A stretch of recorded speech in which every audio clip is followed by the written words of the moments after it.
Il y a un moment, dans la vie de chaque hypersensible, qui marque un avant et un après, un point de non-retour. Ce n'est pas lorsqu'il pleure, ce n'est pas lorsqu'il se blesse, ce n'est même pas lorsqu'il est trahi pour la 10e fois.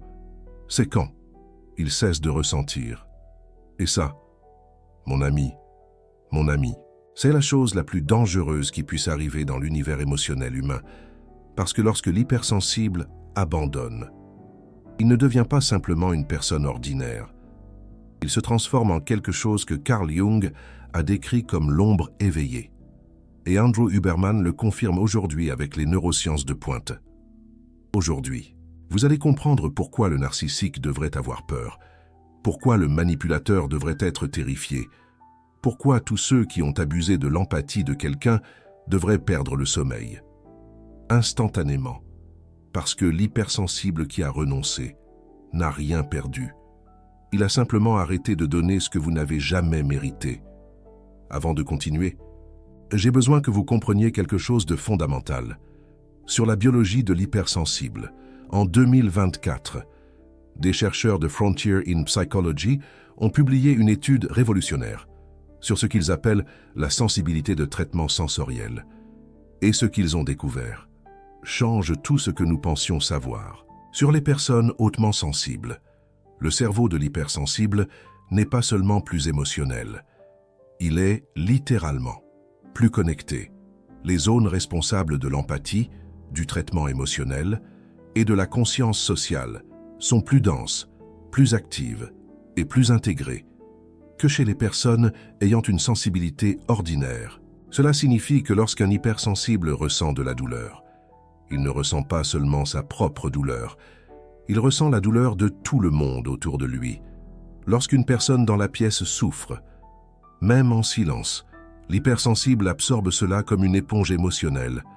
Et pendant des années, pendant des décennies, il a porté ce poids, pensant que c'était son obligation, pensant que ressentir était son but, pensant que sa capacité d'aimer inconditionnellement était un cadeau pour le monde, jusqu'à ce que le monde prouve qu'il ne méritait pas ce cadeau. Carl Jung avait un concept qu'il appelait l'individuation.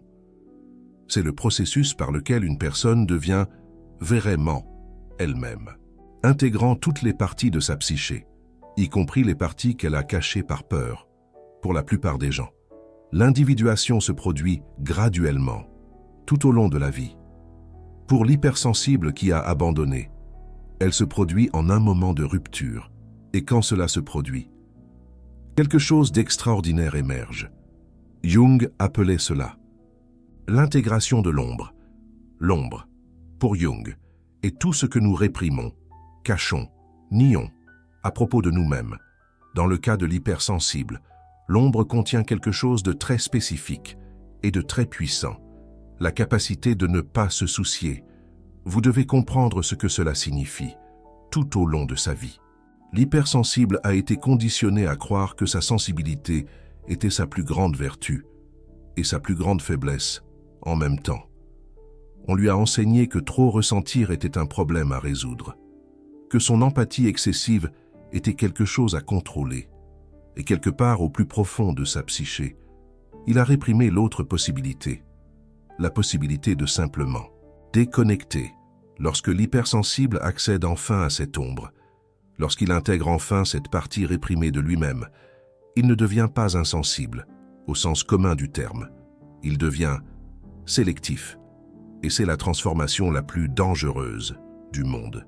Des chercheurs, en 2025, ont commencé à étudier un phénomène qu'ils appellent l'empathique froid. Ce sont des personnes qui conservent toute leur capacité à percevoir les émotions, à lire les intentions, à comprendre les motivations cachées, mais qui choisissent consciemment de ne pas répondre émotionnellement. Ils voient tout, ils comprennent tout et ils ressentent.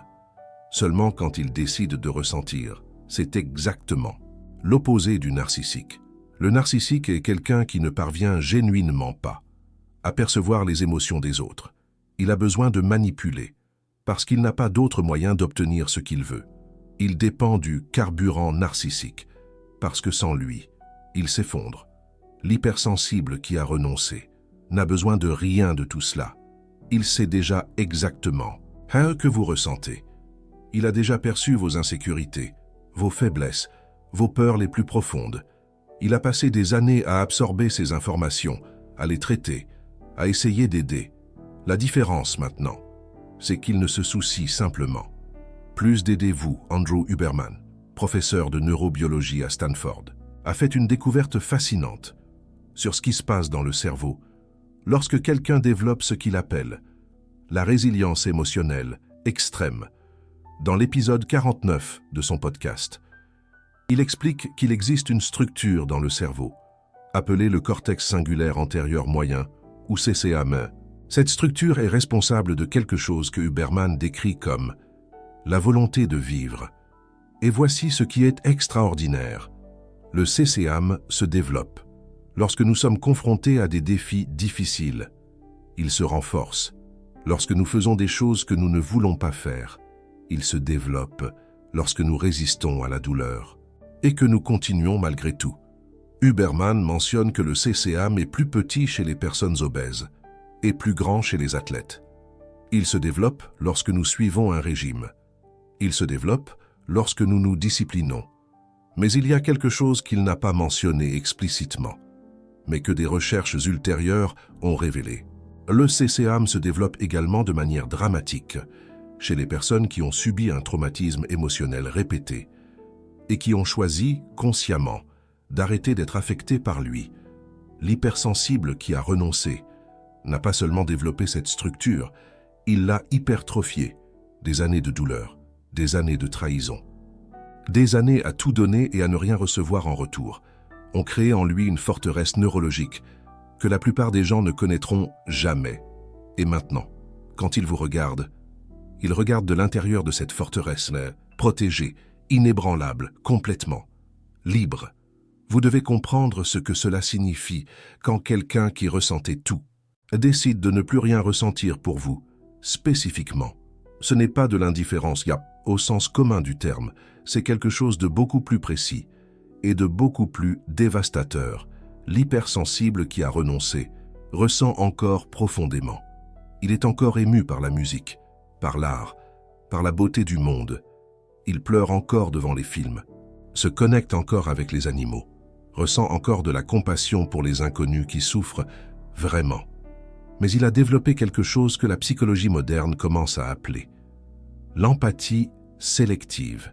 Il choisit consciemment qui mérite sa profondeur émotionnelle. Et si vous lisez ceci avec un certain inconfort, si quelque chose en vous se contracte, c'est peut-être parce que vous savez que vous n'êtes plus sur cette liste. Carl Jung a beaucoup écrit sur ce qui se passe lorsque l'ombre d'une personne émerge enfin. Il a averti que l'ombre réprimée trop longtemps gagne en pouvoir. Plus vous niez une partie de vous-même, plus elle accumule d'énergie dans l'inconscient. Pour l'hypersensible, l'ombre refoulée, c'était la capacité d'établir des limites absolues. C'était la capacité de dire non sans culpabilité.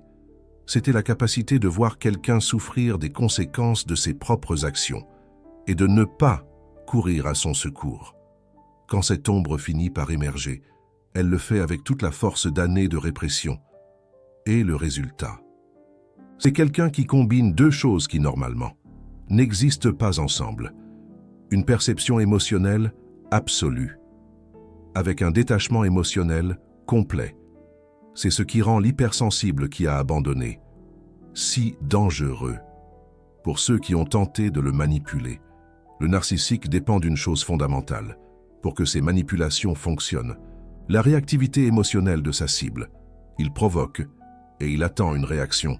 Il triangule et il espère de la jalousie. Il dévalorise et il espère du désespoir. Mais que se passe-t-il quand la cible arrête simplement de réagir? Pas parce qu'elle fait semblant, pas parce qu'elle utilise une technique de grey rock qu'elle a apprise sur Internet, mais parce que, genuinement, neurologiquement, émotionnellement, elle s'en fout royalement. Le narcissique entre en panique parce que toute sa stratégie dépend d'extraire l'énergie émotionnelle d'autres personnes. Et quand l'hypersensible qui a abandonné le regarde avec cette calme absolue, cette paix inébranlable, ce vide. Là où avant il y avait tellement d'amour, le narcissique réalise qu'il a perdu sa source d'approvisionnement la plus précieuse. Et il ne la récupérera pas, jamais. Il existe un phénomène que des chercheurs en 2024 ont commencé à appeler la transformation froide. C'est ce qui se passe quand quelqu'un qui a passé sa vie entière à être la personne la plus chaleureuse de la pièce décide consciemment de diminuer sa température émotionnelle. Ce n'est pas de la dépression. Andrew Huberman explique que la dépression implique de l'anédonie, l'incapacité de ressentir du plaisir. Elle implique des altérations dans les systèmes de dopamine et de noradrénaline, qui résultent en un manque d'énergie et de motivation. La transformation froide est complètement différente. La personne continue de ressentir du plaisir, elle continue d'avoir de l'énergie, elle continue d'être motivée. Elle a simplement redirigé toute cette énergie, loin des personnes qui la drainaient. Et voici ce qui effraie tant les manipulateurs. La transformation froide est permanente. Une fois que l'hypersensible intègre son ombre, une fois qu'il expérimente la paix, de ne pas porter le poids émotionnel de tout le monde, il ne veut pas revenir en arrière. Il a découvert une façon d'exister qui est 1000 fois plus durable que la précédente, et il ne va pas y renoncer pour personne. Carl Jung avait un autre concept pertinent ici. Il parlait de ce qu'il appelait la fonction transcendante, la capacité de la psyché de créer quelque chose de nouveau, à partir de la tension entre les opposés. Pour l'hypersensible, les opposés étaient trop ressentir et ne rien ressentir. Pendant des années, il a oscillé entre ces extrêmes. Tantôt il était l'éponge émotionnelle qui absorbait tout. Tantôt il essayait d'être froid et échouait misérablement. Parce que nier sa nature sensible, c'était comme essayer d'arrêter de respirer. La fonction transcendante a créé une troisième voie. Ressentir profondément, mais choisir consciemment où investir cette profondeur. Ce n'est pas de la froideur, c'est de la sagesse émotionnelle. Et c'est exactement ce que le narcissique ne parvient pas à comprendre. Parce que pour lui, les émotions sont des outils de manipulation. Il ne conçoit pas que quelqu'un puisse génuinement choisir ou aimer, parce que lui-même n'a jamais aimé génuinement personne. Quand il rencontre l'hypersensible qui a abandonné, il rencontre quelque chose qui n'existe pas dans sa carte mentale. Quelqu'un qui le voit complètement, quelqu'un qui comprend exactement ce qu'il est en train d'essayer de faire, et quelqu'un qui simplement s'en fout. Je veux que vous imaginiez quelque chose. Un instant. Imaginez passer votre vie entière à être capable de ressentir ce que les autres ressentent. Imaginez absorber la colère, la tristesse, l'anxiété, la peur de chaque personne autour de vous. Imaginez essayer de guérir des blessures qui ne sont pas les vôtres, porter des poids qui ne vous appartiennent pas, donner de l'amour à des personnes qui ne savent que prendre. Maintenant, imaginez qu'un jour, vous vous réveillez et vous réalisez que vous n'avez plus besoin de faire ça, pas parce que vous êtes devenu insensible, mais parce que vous avez finalement compris que votre sensibilité est un cadeau beaucoup trop précieux pour être donné à n'importe qui. C'est le voyage de l'hypersensible qui a abandonné. Et la destination de ce voyage n'est pas l'amertume, n'est pas le cynisme, n'est pas de fermer son cœur pour toujours. La destination est la liberté de choisir. Andrew Huberman parle de la façon dont le cerveau forme de nouveaux schémas neuronaux, grâce à la répétition consciente.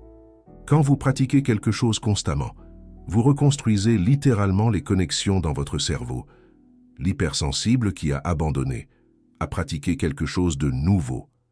Il a pratiqué de dire non sans culpabilité.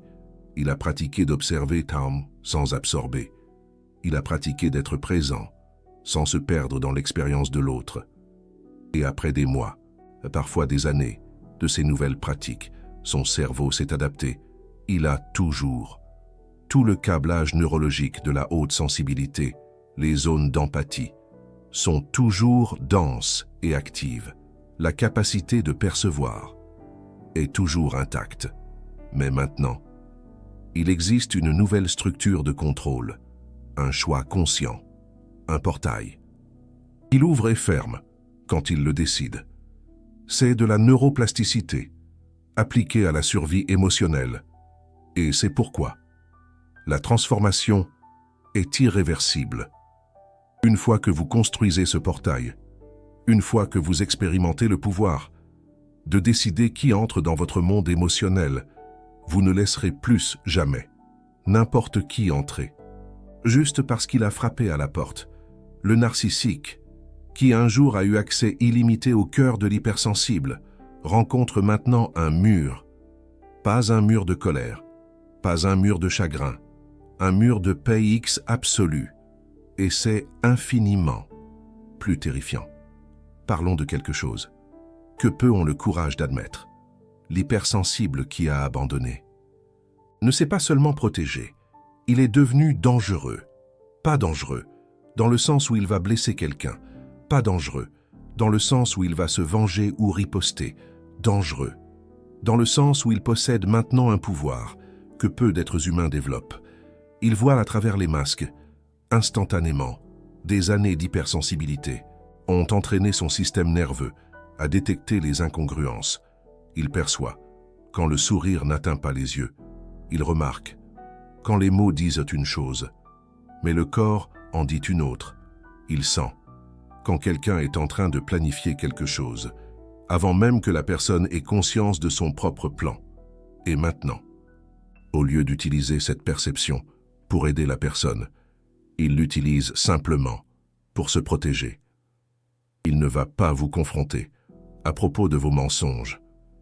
Il va simplement disparaître, sans explication, sans drame, sans cette clôture émotionnelle que vous espériez, cette dernière chance de manipuler, cette discussion finale où vous pourriez inverser la situation. Rien, juste du silence. Et ce silence est beaucoup plus perturbateur que n'importe quelle confrontation. Il arrive un moment décisif dans la vie de chaque hypersensible, un moment qui marque un avant et un après, un moment de rupture. Nous allons explorer ensemble ce basculement, cette transformation profonde où l'hypersensible, épuisé, choisit de ne plus donner. Carl Jung, ce grand penseur, a écrit que le plus grand pouvoir qu'une personne puisse développer, c'est la capacité de ne pas réagir. Il appelait ça la contention psychique, la capacité de retenir l'énergie au lieu de la libérer impulsivement. L'hypersensible, par nature, a du mal avec ça. Il ressent tout si intensément qu'il a besoin d'exprimer, de traiter, de partager. Garder les émotions en lui est physiquement douloureux. Mais l'hypersensible qui a jeté l'éponge, l'hypersensible qui a renoncé, a appris quelque chose qui a tout changé. Il a appris qu'il n'a pas besoin de traiter avec la personne qui a causé la douleur. Il peut traiter seul, avec des thérapeutes, avec de vrais amis, avec son propre journal, avec la nature. Il n'a pas besoin de la clôture que l'agresseur ne donnera jamais. Il n'a pas besoin de la validation qui ne viendra jamais. Il peut simplement continuer son chemin, avancer. Et cette découverte a libéré en lui une quantité absurde de pouvoir. Parce que toute cette énergie qui était auparavant gaspillée a essayé de faire comprendre à l'autre, a essayé d'expliquer ses sentiments, a essayé d'être entendu par quelqu'un qui n'avait pas la moindre intention d'écouter, est maintenant disponible pour d'autres choses, pour la création, pour la croissance, pour des relations qui comptent vraiment. Et la personne qui l'a blessé reste dehors, a frappé à une porte qui n'existe plus, comme si elle tentait de forcer l'entrée de la cathédrale Notre-Dame. Mais la cathédrale Notre-Dame est fermée. Andrew Huberman, ce neuroscientifique de renom, explique que l'économie d'énergie du cerveau est très réelle. Quand vous arrêtez de dépenser des ressources neuronales avec des préoccupations improductives, cette ressource devient disponible pour d'autres fonctions. L'hypersensible qui a renoncé a expérimenté ça en première main. Toute cette énergie qu'il dépensait à se soucier de ce que les autres pensaient, à essayer d'anticiper les besoins des autres, à essayer de ne décevoir personne, est soudainement libre. Et ce qu'il fait avec cette énergie est impressionnant. Il s'épanouit, créativement, professionnellement, spirituellement. Il commence à se développer de façon qui n'ont jamais été possibles quand il était constamment vidé par des personnes qui n'appréciaient pas sa valeur. Et les personnes qui auparavant suçaient son énergie remarquent le changement. Elles le voient prospérer et ne comprennent pas comment. Après tout, elles ont toujours su qu'il était trop sensible, trop fragile, trop dépendant. Il aurait dû s'effondrer sans elle. Non. N'est-ce pas Sophie, n'est-ce pas Jean-Pierre?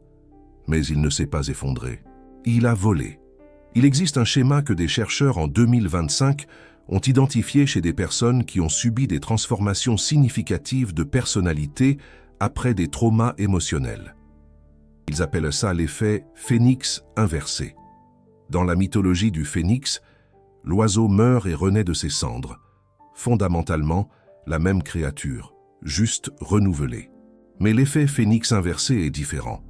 La personne ne renaît pas comme la même créature. Elle renaît comme quelque chose de fondamentalement différent. Quelque chose qui retient les meilleures parties de ce qu'elle était avant, mais qui a développé des capacités complètement nouvelles. L'hypersensible qui a renoncé retient sa profondeur, sa perception, sa capacité de connexion authentique. Mais il ajoute quelque chose qu'il n'a jamais eu auparavant.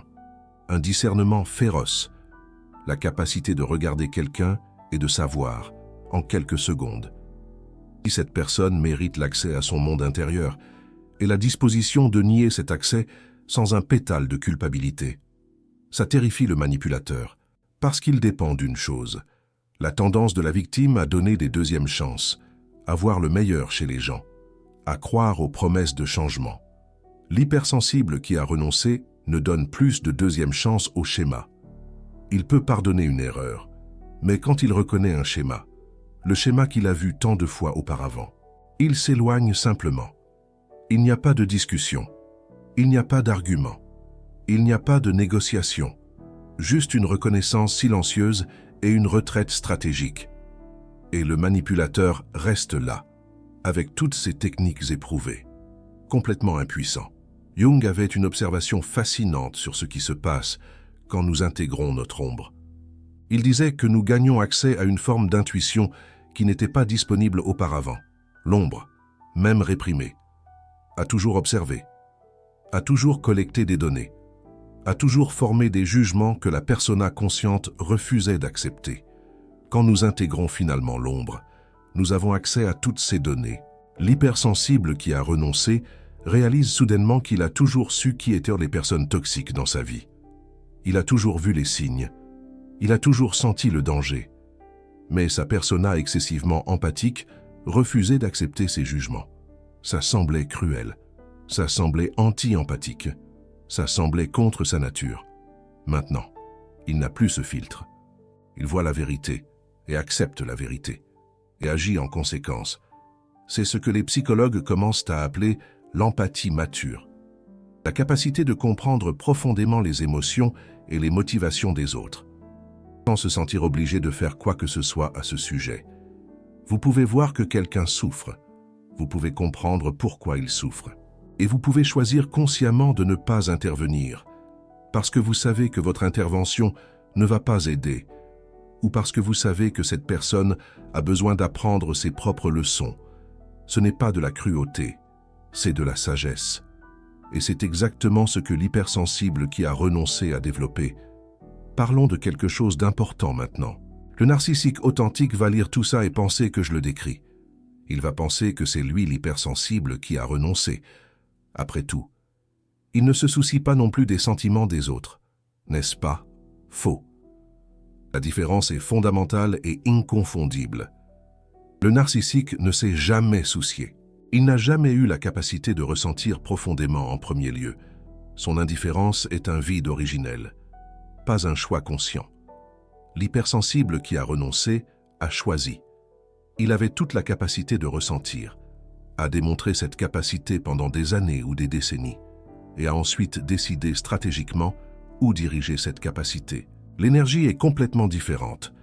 Le narcissique exhale le désespoir sous le masque de l'indifférence. Il a besoin de validation, d'attention, d'approvisionnement narcissique. Enlevez-lui ça, et il s'effondre. L'hypersensible qui a renoncé exhale une paix authentique. Il n'a besoin de rien de vous. Enlevez ce que vous voulez. Il reste complet. Et cette complétude, cette autosuffisance émotionnelle authentique, est quelque chose que le narcissique ne parvient même pas à comprendre, encore moins à imiter. Huberman parle du concept de régulation émotionnelle autonome. C'est la capacité de maintenir des états émotionnels stables, indépendamment de ce qui se passe à l'extérieur. Il explique que cela implique plusieurs structures cérébrales travaillant en harmonie. Le cortex préfrontal régulant l'amygdale, le système nerveux parasympathique équilibrant le sympathique, le cortex singulaire antérieur moyen, CCAM, surveillant et ajustant en temps réel. Les personnes hautement sensibles ont traditionnellement du mal avec ça, parce que leur amygdale est plus réactive. Ils s'alarment plus facilement, ressentent plus intensément, mettent plus de temps à retrouver leur équilibre. Mais l'hypersensible qui a lâché prise a fait quelque chose d'extraordinaire. Il a utilisé sa propre sensibilité pour entraîner sa régulation, parce qu'il ressentait si intensément les conséquences de ne pas être régulé. C'est parce que la douleur de la dérégulation était si aiguë pour lui. Il a développé une motivation puissante pour maîtriser cette compétence. Et maîtriser. Il a maîtrisé. L'hypersensible qui a lâché prise a souvent une meilleure régulation émotionnelle que les personnes qui n'ont jamais été sensibles au départ. Parce qu'il s'est battu pour ça. Parce qu'il a pratiqué constamment. Parce que pour lui, c'était littéralement une question de survie. Et maintenant, quand vous essayez de le déréguler, quand vous essayez de provoquer une réaction, quand vous utilisez toutes les techniques qui fonctionnaient si bien avant, vous rencontrez une forteresse. Pas une forteresse de froideur, une forteresse de pex. Il existe un moment que tout manipulateur craint. C'est le moment où il réalise qu'il a perdu le pouvoir. Pas que la victime feigne de ne pas s'en soucier. Pas que la victime utilise la technique du grey rock alors qu'intérieurement, elle est en plein tourbillon. Pas que la victime revienne finalement comme elle l'a toujours fait. C'est le moment où il regarde dans les yeux de la personne qu'il contrôlait autrefois et ne voit rien. Ni colère, ni chagrin, ni espoir caché de réconciliation. Seulement la pex. Et à ce moment-là, quelque chose change chez le manipulateur aussi, parce que pour la première fois, il regarde quelqu'un qui n'a genuinement pas besoin de lui, quelqu'un qui ne veut genuinement rien de lui, quelqu'un qui est complètement complet sans lui. Et cela reflète quelque chose qu'il a passé sa vie entière à éviter de regarder en face. Son propre vide, sa propre dépendance désespérée à l'égard d'un approvisionnement narcissique, son propre incapacité à exister sans quelqu'un à manipuler. L'hypersensible qui a lâché prise est devenu un miroir que le narcissique ne peut pas éviter. Et ce qu'il voit dans ce miroir l'atterre. Carl Jung a écrit que lorsque nous rencontrons notre ombre chez l'autre, nous réagissons généralement par la projection. Nous projetons nos qualités indésirables sur les autres parce que nous ne parvenons pas à les accepter en nous-mêmes. Le narcissique projette constamment. Il accuse les autres de ce qu'il fait exactement. Il traite de manipulateur celui qu'il manipule. Il traite d'égoïste celui qu'il exploite. Mais l'hypersensible qui a lâché prise n'accepte plus ces projections. Il reconnaît ce qui se passe et il renvoie simplement la projection à l'expéditeur. Pas avec des mots, pas avec des arguments, pas avec des défenses élaborées, seulement avec une présence silencieuse et inébranlable. La projection n'adhère plus. Elle revient comme un boomerang. Et le narcissique est forcé de regarder en face ce qu'il a projeté. Voilà ce qui se passe quand vous essayez de manipuler quelqu'un qui a complètement intégré son ombre. Vous perdez tous vos outils. Parce que tous les outils de manipulation dépendent d'ombres non intégrées, dépendent de peurs inconscientes, de culpabilité refoulée, de blessures non guéries. L'hypersensible qui a lâché prise a déjà affronté ses peurs, a déjà traité sa culpabilité, a déjà guéri ses blessures. Il n'a plus de crochet où vous pouvez accrocher vos manipulations. Et cela le rend, à toute fin pratique, immune à vous. Je veux vous parler directement maintenant. Si vous êtes l'hypersensible qui est en train de lâcher prise, ou si vous avez déjà traversé cette transformation, j'ai besoin que vous compreniez quelque chose de crucial. Vous n'êtes pas devenu une mauvaise personne. Vous n'avez pas trahi votre nature. Vous n'avez pas perdu votre lumière. ce que vous avez fait. C'est apprendre à protéger cette lumière des personnes qui ne voulaient que l'éteindre. Jung disait que devenir qui vous êtes vraiment exige que vous intégriez toutes les parties de vous-même, pas seulement les parties jolies, pas seulement les parties socialement acceptables, pas seulement les parties qui font que tout le monde vous aime, la capacité de s'éloigner, la capacité de dire non, la capacité de permettre aux autres de subir les conséquences de leurs propres choix. Ce sont aussi des parties de vous, et les intégrer ne vous rend pas moins empathique. Cela vous rend plus entier. Huberman parle de la façon dont le système nerveux humain a été conçu pour la protection. Les mêmes structures qui nous permettent de ressentir une connexion profonde ont également été conçues pour nous éloigner du danger. Pendant trop longtemps, on a enseigné aux hypersensibles à ignorer leurs instincts de protection. On leur a enseigné que ressentir de l'inconfort avec quelqu'un était un défaut chez eux, pas un signal valide. On leur a enseigné à donner des chances infinies alors que leurs propres besoins étaient complètement ignorés. L'hypersensible qui a lâché prise a finalement honoré cette partie protectrice de lui-même. Et c'est la santé, pas la pathologie. Il y a une question qu'on me pose fréquemment. L'hypersensible qui a lâché prise peut-il revenir à l'amour? La réponse est oui, absolument oui. En fait, il peut aimer de manière plus profonde et plus saine que jamais. Parce que maintenant, il choisit consciemment qui reçoit son amour. Il ne déverse pas sa profondeur émotionnelle dans n'importe quel récipient qui se présente. Il recherche des récipients dignes, et quand il trouve quelqu'un qui mérite genuinement sa profondeur, l'amour qu'il offre est quelque chose d'extraordinaire. C'est un amour sans dépendance. C'est un amour sans peur de l'abandon. C'est un amour offert librement, pas exigé ou manipulé. C'est l'amour le plus pur qui existe, parce qu'il vient de quelqu'un qui sait qu'il ira bien avec ou sans lui. Le narcissique ne comprendra jamais ça. Pour lui, l'amour est une transaction. L'amour est le contrôle. L'amour est garantir que l'autre a tellement besoin de vous qu'il ne partira jamais. Mais l'amour de l'hypersensible qui a lâché prise est l'opposé. C'est dire « je te choisis librement ». Chaque jour, non pas parce que j'ai besoin de toi, mais parce que ta présence enrichit genuinement ma vie.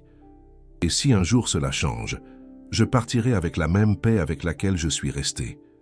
Cette liberté terrorise le manipulateur, parce qu'il ne peut pas retenir celui qui n'a pas peur de partir. Je veux vous laisser avec une dernière réflexion.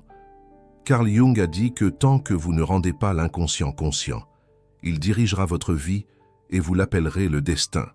Pendant des années, l'hypersensible a été dirigé par des schémas inconscients, par le besoin de plaire, par la peur du rejet, par la croyance que sa valeur dépendait de ce qu'il donnait aux autres. Ces schémas l'ont conduit à maintes reprises dans les bras de personnes qui ne savaient que prendre. Quand il a finalement lâché prise, il a rendu ces schémas conscients. Il a vu clairement ce qu'il faisait, et il a choisi de faire différemment. C'est la véritable individuation dont parlait Jung. Ce n'est pas devenir parfait, mais devenir conscient. Et utiliser cette conscience pour choisir une vie alignée sur qui vous êtes réellement. L'hypersensible qui a lâché prise n'a pas lâché prise sur lui-même. Il a renoncé à essayer d'être celui que les autres voulaient qu'il soit. Il a renoncé à se diminuer pour rentrer dans des relations qui ne lui correspondaient pas. Il a renoncé à donner son pouvoir à des personnes qui n'ont jamais mérité la moindre parcelle de lui.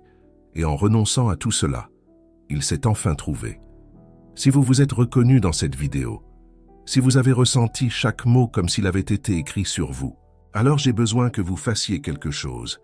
Mettez un j'aime, pas pour moi, mais comme une reconnaissance envers vous-même, que vous avez compris quelque chose d'important aujourd'hui, que vous êtes sur le bon chemin, que la transformation qui est en train de se produire en vous, ou qui s'est déjà produite, n'est pas une chose dont il faut avoir honte. C'est quelque chose à honorer. Commentez ci-dessous un mot, n'importe quel mot, qui capture ce que vous ressentez maintenant. Parce que d'autres qui ont vécu le même cheminement verront votre commentaire et sauront qu'ils ne sont pas seuls. Et abonnez-vous si ce n'est pas déjà fait, parce que des vidéos comme celle-ci continuent d'être faites pour des personnes comme vous. Des personnes qui ressentent profondément, des personnes qui aiment avec intensité. Des personnes qui ont enfin appris que cette intensité est un cadeau, qui ne devrait être donné qu'à ceux qui le méritent. Le narcissique ne s'attendait pas à ça. Il ne s'attendait pas à ce que vous alliez guérir. Il ne s'attendait pas à ce que vous alliez trouver votre force. Il ne s'attendait pas à ce qu'un jour, il croise votre regard et qu'il y trouve non pas une victime, mais un survivant.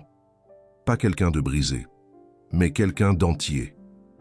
Pas quelqu'un ayant besoin d'approbation, mais quelqu'un de complètement libre. Et maintenant que vous êtes devenu cela, la dernière chose que vous devez faire, c'est regarder en arrière. Parce que devant vous se trouve une vie entière qui vous attend. Une vie où vous choisissez qui entre. Une vie où votre sensibilité est honorée, non exploitée. Une vie où aimer ne signifie pas se perdre. Allez vivre cette vie. Vous le méritez plus que tout.